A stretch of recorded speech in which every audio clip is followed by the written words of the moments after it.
हरि ओम। ओम नमो गणेशाय नमः। तब गुरुभ्ये नमः। गुरु अच्युत अनंत गोविंद जगन्नाथ श्री सुंदर गोरखनाथ महाप्रभु पंचकाय नमः। ये संसार स्थायी नुहे।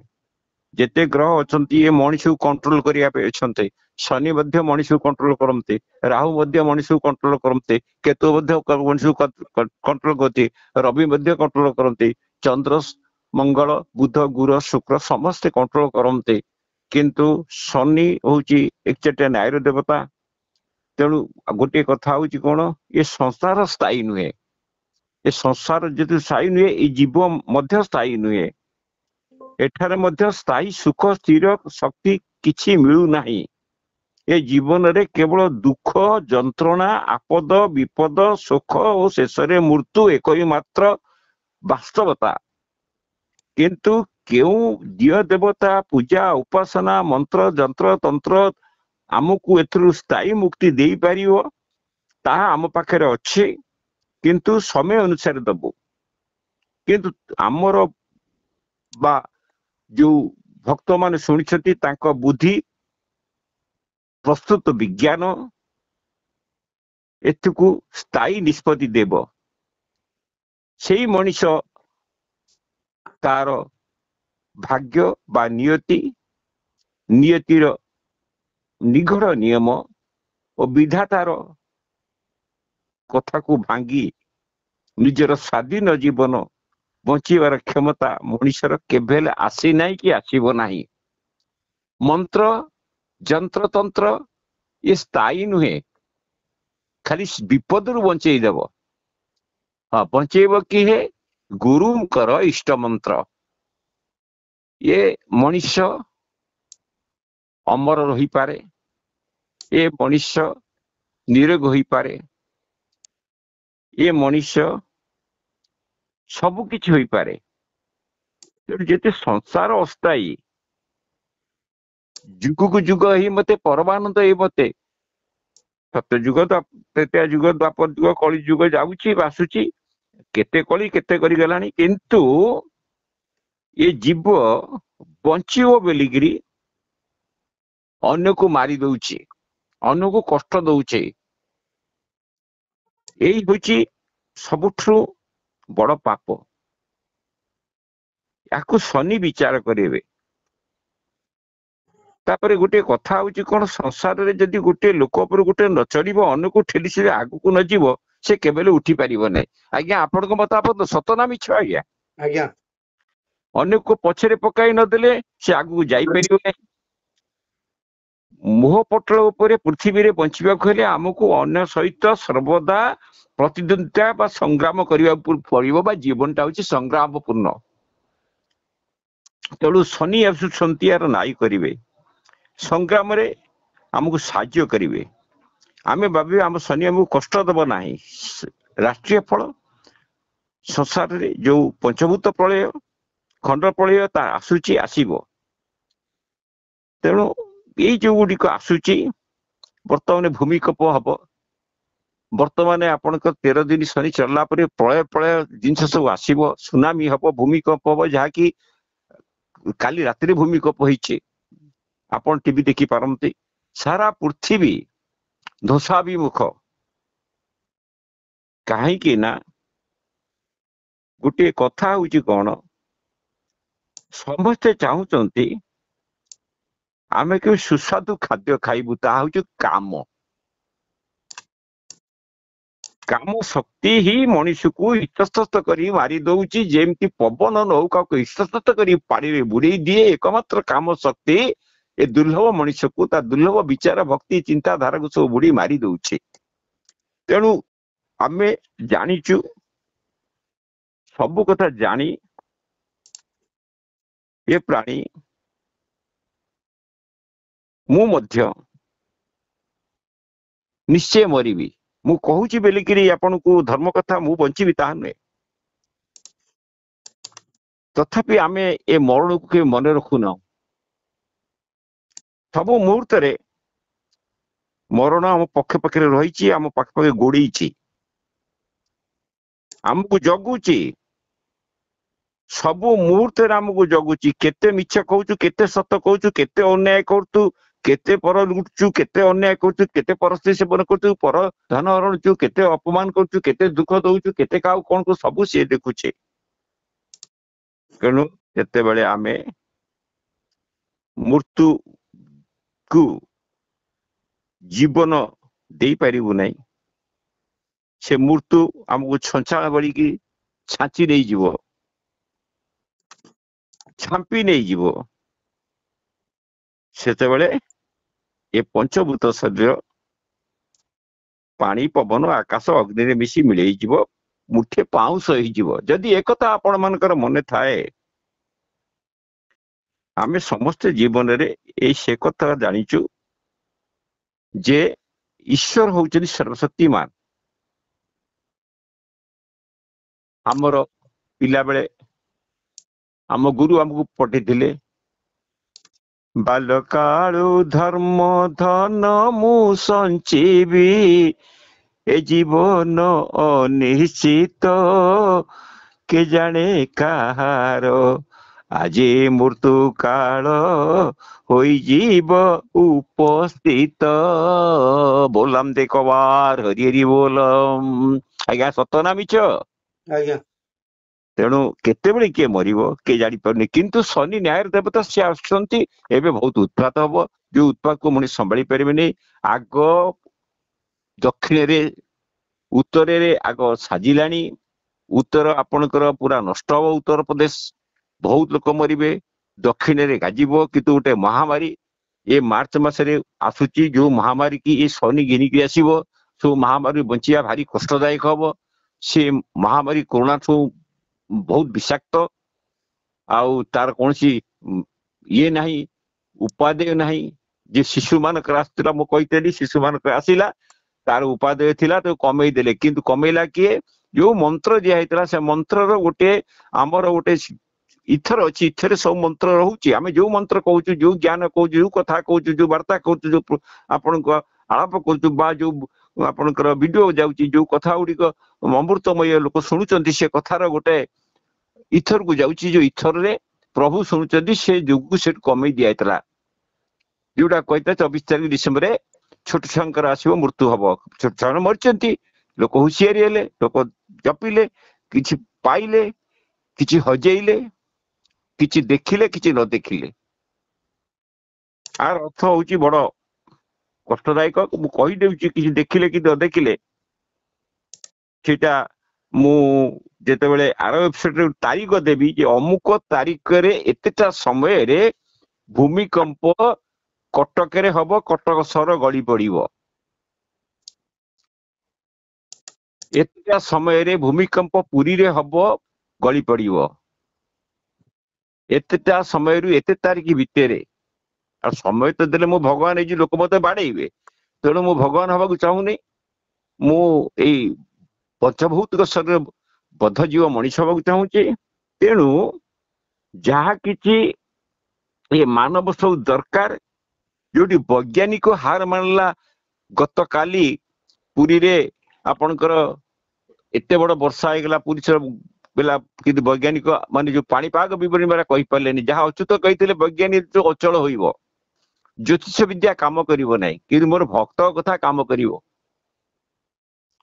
मो भक्त सांगे जो वार्ता से वार्ता रे मु अछि मु ता हृदय भीतर अछि प्रत्येक जीव भीतर प्रभु अछंती से प्रभु कहउचंती प्रभु सुनुचंती तेणु मु गोटे एपिसोड देइथली आपण रे आत्मन निद्रा परि हरि फेडी चिंतार लोचन कर कर निरीक्षण निशब्दे जीवन सत्र धाउची किपरि भेटिवा को मूर्ति सिंधु कराल लहरी आको मु लेकिन मधुसूदन बाबू लिखिले मु ताको कहितली आपण को तेणु आकु जदि आपण मने रखिथिबे एई शब्द कोश को तापरे ये शनि महादशा रु आपण माने निश्चय रक्षा पाइबे किंतु किंचित नियतिर गति अति दृढ़ किंतु हाँ आ गोटे कथा मनुष्य हाथ रे निज परमायु अछि मनुष्य चाहिए निज परमायु को बुद्धि करि पारिबो जदि आपणकर जातक रो अछि 16 वर्ष आपण ताको 50 वर्ष करि पारिबे या ध्रुव सत्य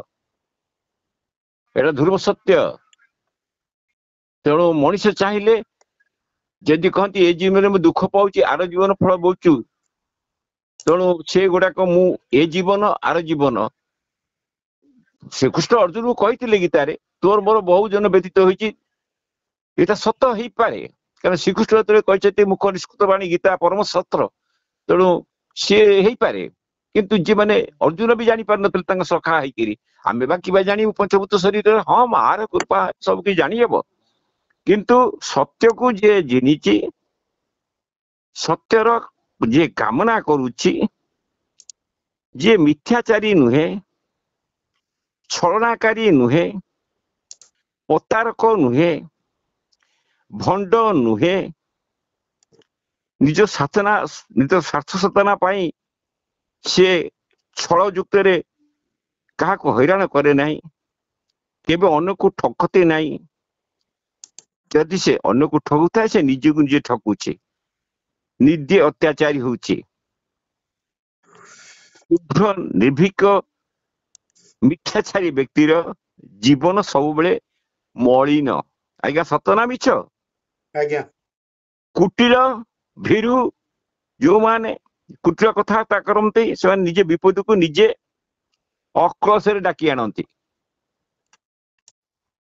ତେଣୁ ସର୍ବଦା ନାନାଦି ଦୁଃଖ ଭୋଗନ୍ତି, ବିପଦରେ ପରିଣତ ହୋଇଥାନ୍ତି, ସେ ମଧ୍ୟ ଦୁଃଖ ବିପଦରୁ କେବେ ବଞ୍ଚି ପାରନ୍ତି ନାହିଁ। ତେବେ ଆମେ ଜାଣିବା ସତ୍ୟ କଣ, ଆପେକ୍ଷିକ ସତ୍ୟ କଣ, ମାନେ ଯୋଉ ସତ ସେ ଘଟଣାଟା କଣ? ପୃଥିବୀରେ ଜୀବନରେ ଯୋଉ ସତ୍ୟକୁ ନେଇ କାତରତା କରୁଛି, ଆପେକ୍ଷିକ ସତ୍ୟ, ମୋ ପାଇଁ ଯାହା ସତ୍ୟ ତାହା ତୁମ ପାଇଁ ସତ୍ୟ ହୋଇନପାରେ, କିନ୍ତୁ ପରମ ସତ୍ୟ ହେଲା ଭଗବାନଙ୍କ ସତ୍ୟ, ଯାହା ସମସ୍ତଙ୍କ ପାଇଁ ସବୁ କାଳ ପାଇଁ ସତ୍ୟ। ଯେଉଁ ମହାତ୍ମା ଭକ୍ତମାନେ ଈଶ୍ୱରଙ୍କ ସହ ଏକଭୂତ ହୋଇଛନ୍ତି ବା ଯେଉଁମାନେ ସମ୍ପୂର୍ଣ୍ଣ ଭାବେ ସମଗ୍ର ଭାବେ ଈଶ୍ୱରଙ୍କ ଶରଣାଗତ ବା ଯେଉଁମାନେ ସବୁ କିଛି ପରମେଶ୍ୱରକୁ ସମର୍ପଣ କରିଛନ୍ତି, ସେମାନଙ୍କର ଅହଙ୍କାର ଆସିବ ନାହିଁ, ସାତ ବୁଦ୍ଧି ଆସିବ ନାହିଁ, ସେ ଭଣ୍ଡ ହେବେ ନାହିଁ, କପଟି ହେବେ ନାହିଁ, ସେବେ କେବେ ପ୍ରତାରକ ହେବେ ନାହିଁ, ସେମାନେ ହିଁ ସତ୍ୟ। ଏହି ସ୍ଥୂଳ ଜଗତକୁ ଭିତରକୁ ଆସିବା ମାତ୍ରେ ପରମ ସତ୍ୟ ପରିଣତ ହୋଇଯିବ। ଯେଉଁମାନେ ଏ ସଂସାର ଭିତରେ ରହି ସତ୍ୟରେ ବଞ୍ଚିବାକୁ ଚାହାନ୍ତି, ସେମାନଙ୍କୁ ଏଇ ଦୁଇ ପ୍ରକାର କର୍ମରେ ବଞ୍ଚିବାକୁ ପଡିବ। ଅସଲ କଥା ହେଲା ଆମେ ସତ୍ୟରେ ବଞ୍ଚିବାକୁ ଚାହୁଁଛୁ କି ନାହିଁ। ସତ୍ୟରେ ବଞ୍ଚିବାକୁ ହେଲେ ଆମକୁ କଣ କରିବାକୁ ପଡିବ? ତାର କାରଣ ହଉଛି ପ୍ରତ୍ୟେକ ମୁହୂର୍ତ୍ତରେ ଆପଣ ଦ୍ୱନ୍ଦ୍ୱ ଓ ସଂକଟ ରେ ପରିପୂର୍ଣ୍ଣ ହୋଇ ଚାଲିବେ। ଆନ୍ତରିକ ଭାବେ ଦେଖିବାକୁ ଗଲେ ନିଜକୁ ନିଜ ଭିତରେ ସତ୍ୟ ଖୋଜିବାକୁ ପଡିବ। କଣ ଯେ ନିଜ ଭିତରେ ନିଜେ ଖୋଜିବେ? କାହିଁକିନା ମୁଁ ନିଜେ ପ୍ରଶ୍ନକର୍ତ୍ତା, ନିଜେ ଉତ୍ତର ଦଉଛି। ଅହଙ୍କାର ସ୍ୱାର୍ଥ ବୁଦ୍ଧି ଥିଲେ ସତ୍ୟ ପାଇଁ ନିର୍ଦ୍ଦେଶ ନ ଆସି ମିଥ୍ୟା ପାଇଁ ନିର୍ଦ୍ଦେଶ ଆସିବ, ଏଇଟା ମନେ ରଖିଥାନ୍ତୁ। ଯଦି ସ୍ୱାର୍ଥ ଅଛି ଆପଣଙ୍କ ମନ ଭିତରେ, ଅହଙ୍କାର ଅଛି, ସେ କେବେ ଆପଣ ସତ୍ୟ କଥା କହିବନି, ମିଥ୍ୟା ପାଇଁ ନିର୍ଦ୍ଦେଶ ଦେବ। ଯେଉଁମାନେ କଠୋର ନୀତିବାନ ବ୍ୟକ୍ତି, ନିର୍ଦ୍ଦିଷ୍ଟ ଧାର୍ମିକ ସମ୍ପ୍ରଦାୟର ତତ୍କାଳୀନ ସମାଜରେ ପ୍ରତିଷ୍ଠିତ ଦୃଢ ବ୍ୟକ୍ତି, ସେମାନେ ପ୍ରକୃତ ସତ୍ୟକୁ ପାଆନ୍ତି ନାହିଁ, ସେ ପ୍ରକୃତରେ ସତ୍ୟ ଚାହାନ୍ତି ନାହିଁ। ଆବଶ୍ୟକ ପଡ଼ିଲେ ସତ୍ୟକୁ ଖାତିରିରେ ନିଜକୁ ତ୍ୟାଗ କରନ୍ତି, ସମାଜ ସମ୍ପ୍ରଦାୟକୁ ମଧ୍ୟ ତ୍ୟାଗ କରନ୍ତି। ତେଣୁ ଯେମିତି ଶ୍ରୀକୃଷ୍ଣ ଅର୍ଜୁନକୁ କହିଥିଲେ, हे अर्जुन तुम सब प्रकार धर्म परित्याग करी मो पात्रे शरणापन्न हुओ, मोते तुमर सब किछि समर्पण कर दियो, मु तुमको सब प्रकार पाप भितर मुक्ति देवी। यह हूँ आपेक्षिक सत्य और परम सत्य, या मिथ्या ना सत्य आज्ञा। आज्ञा तेणु सत्य आज्ञा मन रखि था एबे जो समय आसुची सांप्रतिक महामारी यही जो गला 17 तारीख रु आपनकर भारत भितर भितर पशिची आउ एबे आपनकर प्रत्येक दिन दैन दिन शनि चलिले आपनकर 23 तारीख रु अन्य पांजी रे, अन्य को पांजी रे अछि 25 तारीख, आ जो कोइ 29 तारीख रे दीटा सूर्य हेबे। मु एबे भी कहूची आ चैलेंज दउची जे कहते 29 रे दुईटा सूर्य देखिबे, कि मु आपन सब दिन दुईटा सूर्य देखिबे आसन मो सागर महेंद्रगिरी रे, मु सब दिने आपन दुईटा सूर्य देखिबे महेंद्रगिरी रे। केना मु होची सेही ब्राह्मण जे 22 वर्ष ला महेंद्रगिरी यज्ञ करी आसुची, महेंद्रगिरी दुईटा सूर्य दैनंदिन देखिबी, आ गोटे दिन 29 तारीख देखिबे बोली कहउचंती दुईटा सूर्य। जो माने भाग्यवान लोक महेंद्रगिरी बलराम ब्रह्मबद्ध कर जाइथिले, कौन सी साधु संत माने महेंद्रगिरी रे जाइचंती, से जानिचंती। आ से तो बहुत साधु संत तपस्यारत अछंती, संग परशुराम अछंती, सर्वदेवादी भी अछंती। तेणु आमे दुईटा सूर्य देखिबु, 29 रे पळे हबो, किछि हबो ने 29 तारीख रे। ए सृष्टि सुंदर सुंदर रहिबो। ईश्वर होउचंती परम सत्य और परम मंडित, परम सुंदर, जे माने ईश्वर को जानिचंती, से परम गुण संपन्न, जीवन को अनुशीलन करी चलुचंती। ईश्वर जेतेबेले परम सुंदर हेले, से अनंत सृष्टि भितरे आमे उपलब्ध करिबा जे आमे ताकर सौंदर्य गुण को उपभोग करि पारिबा कि नाही। से विश्व पूर्व सृष्टि करचंती, से विश्व बोटू मारुचंती, पुणी विष्णु पालन करचंती। आकाश जेमती मेघ आणुची, सूर्य तारका पुंज आणुची, एमाने समते ईश्वरंकर सौंदर्यमय प्रकाश आम पृथ्वी रे कीट ठारू पतंग पर्यंत, धूलिकोणा ठारू पहाड़ पर्यंत, समुद्र ठारू अरुणादि पर्यंत सबु किछि मध्यरे परम सुंदर ईश्वर निजको प्रकाश करी रहिछथि। या सत्य ना मिछ?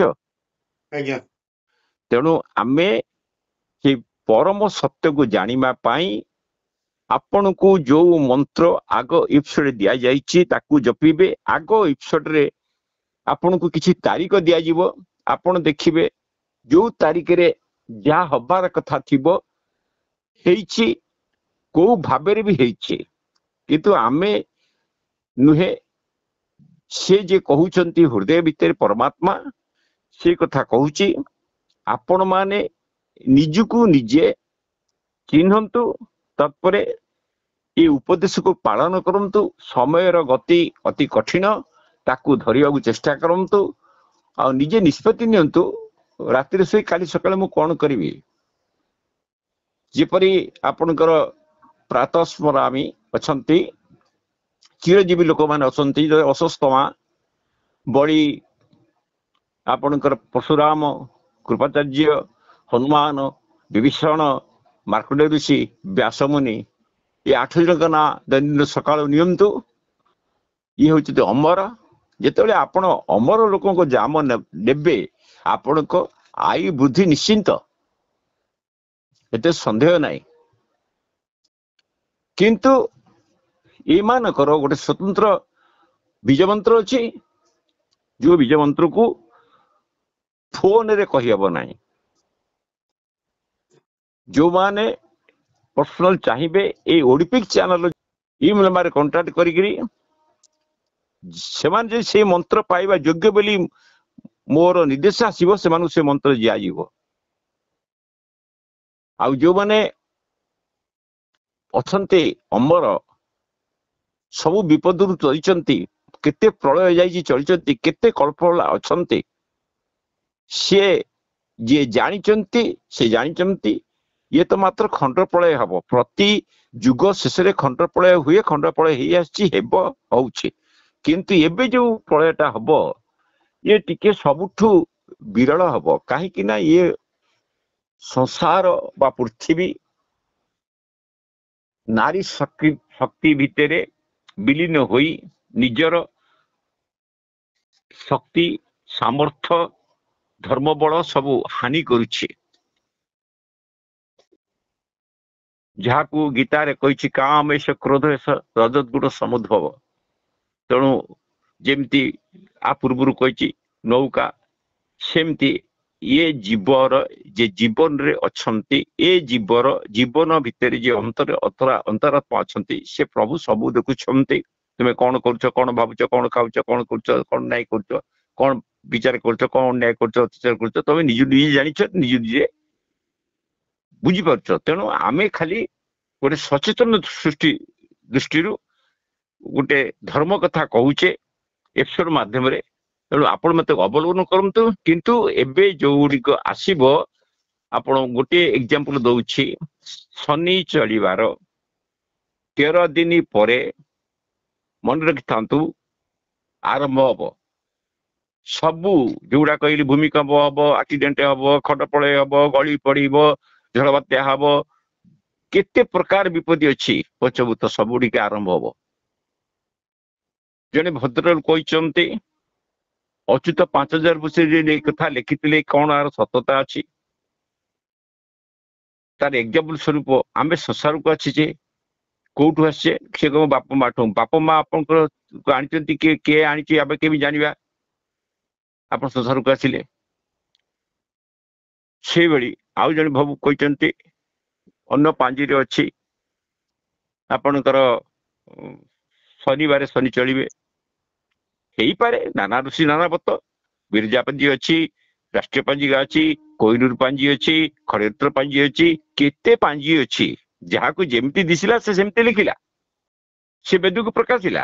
ତେଣୁ ଆମର ହଉଛି ଜଗନ୍ନାଥ ପାଞ୍ଜି, କୋହିନୂର ପାଞ୍ଜି, ଆମେ ତାକୁ ମାନୁଛୁ। ତା ଦେହରେ 3 ତାରିଖ ଶନି ଚଳିବେ ଗୁରୁବାର, ଯାହାକୁ ଅଚ୍ୟୁତ ଲେଖିଥିଲେ 5000 ବର୍ଷ ପୂର୍ବେ। ତେଣୁ ଏଇ ଯୋଉ ଅଚ୍ୟୁତଙ୍କ କଥାକୁ, ନିର୍ଘଣ୍ଟ କଥାକୁ ଏବେ ମିଶି ଯାଉଛି। ତେଣୁ ସେଇ ଲେଖିଥିଲେ ଯେତେବେଳେ ଯେତେ ହବ, ସେତେବେଳେ ଆଗରୁ ଗୋଟେ ମିଥୁନ ମାସ 13 ପକ୍ଷ ଥିବ, ସେତିକିବେଳେ ଜାଣିକିରି ପୃଥିବୀର ଧରାପୃଷ୍ଠରୁ କଳି ଅପସରି ଯିବ।